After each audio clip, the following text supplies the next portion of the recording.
lagi kitang naiisip, maging sa aking panaginip.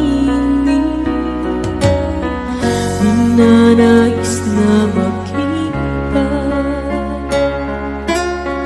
at makausap kahit saglit. Umaasa na palagi yakap at kapiling kita.